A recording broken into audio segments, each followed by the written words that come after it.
After Nigerian Armed Forces base has been attacked so far and Nigeria won the battle, they have finally decided to attack the Boko Haram or the bandits in their camps. So Nigeria has decided to give them fire to fire based on the incident that happened because they don't understand the leverage that gave them the audacity to decide to attack the military base. So just watch the video and see for yourself how what they recovered and how everything is going so far. Please like and subscribe. Major shift in the fight against insecurity and parts of the region, and it's something every Nigerian needs to understand. Before we go further, if you value credible updates like these, please like this video, share it with friends and family, and don't forget to subscribe to the channel. Also, drop your thoughts in the comment section. We really want to hear from you. Your support helps this channel grow and keeps these important conversations going. Now, let's talk about what actually happened. According to official reports from the Nigerian military, troops under Operation Hadin Kai carried out coordinated operations across parts of Adamawa and Borno states. These operations were not random. Intelligence gathered over time revealed that terrorist groups were planning fresh attacks on communities and security formations. Acting on this information, the troops moved swiftly to strike first, targeting known hideouts and camps deep within difficult terrains. As the soldiers advanced, they reportedly met resistance from the terrorists, but the troops held their ground. Using a combination of ground assault and tactical support, they overran several camps. Many of the fighters were neutralized during the clashes, while others fled into surrounding areas. This is where the phrase "bandits cry out" comes in.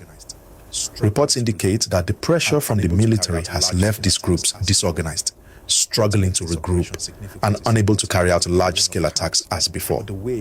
What makes this operation significant is not just the clearing of camps, but the way it was sustained.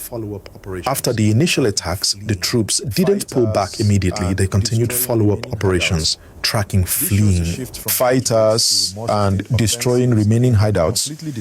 This shows a shift from short raids to more sustained offensives aimed at completely dismantling these networks.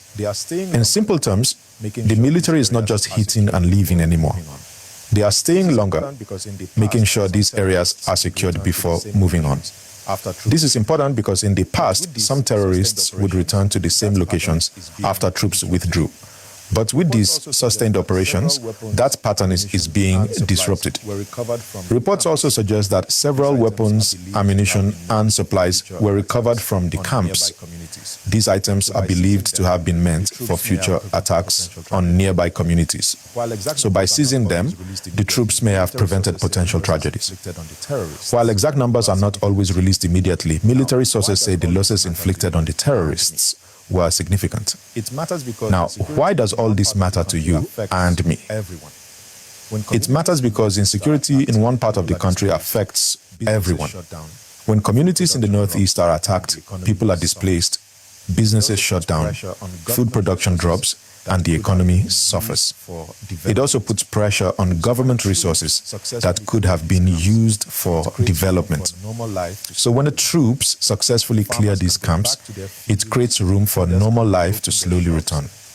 Farmers can go back to their fields, traders can reopen their shops, and children can return to school. It doesn't happen overnight, but every successful operation brings the region one step closer to stability. Another important angle is morale. For both the troops and civilians, victories like these send a strong message. It shows that the military is actively engaging and adapting its strategies. For civilians living in fear, it offers some reassurance that they are not forgotten. However, it's also important to stay realistic. While this operation is a success, it doesn't mean the fight is over. Terror groups often scatter and try to regroup elsewhere. That's why continued intelligence gathering, community cooperation, and sustained military presence are crucial. Local accounts from some nearby communities indicate that they heard heavy movements and saw troops moving in large numbers during the operations. Some residents said they stayed indoors for safety, but later noticed a calm return after the soldiers secured the areas. This suggests that the military took steps to minimize civilian risk during the operations. There are also reports that some bandits are now abandoning certain routes and camps they once considered safe. This is likely because they no longer trust those locations. When fighters start fleeing and changing hideouts frequently, it weakens their operations. They spent more time hiding than planning attacks. Let's also talk about Operation Hardin Kai itself. This is the military task force responsible for counter-terrorism operations in the Northeast.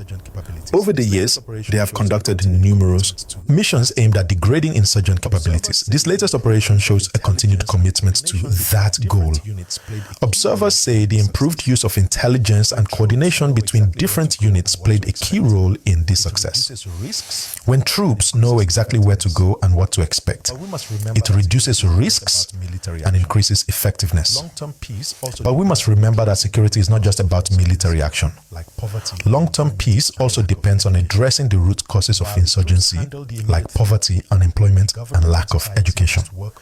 While the troops handle the immediate threat, the government and society must work on development and inclusion. For now, though, this operation sends a clear message. The military is not backing down. The phrase "bandits cry out" reflects the pressure these groups are facing. They are being pushed out of their comfort zones, forced to scatter, and losing their ability to operate freely. As Nigerians, it's important to stay informed and avoid spreading unverified information. Always rely on credible sources and official statements when it comes to security matters. Sensational rumors can cause unnecessary panic and even help criminals. If you're just joining us, we're discussing how troops of Operation Hardin Kai stormed the terrorist camps in the Northeast, wiped out several fighters, and sustained follow-up operations to prevent future attacks. This is a major development in the ongoing fight against insecurity in the region. Once again, if you haven't done so already, please like this video, share it, and subscribe to the channel. Your support really means a lot. And don't forget to drop your thoughts in the comments. Do you think these sustained operations will make a lasting difference? We'd love to hear your views. As we wrap up, let's remember the soldiers on the front lines who risk their lives daily. Regardless of opinions, their efforts deserve acknowledgement. At the same time, we should continue to pray and hope for lasting peace in all parts of the country.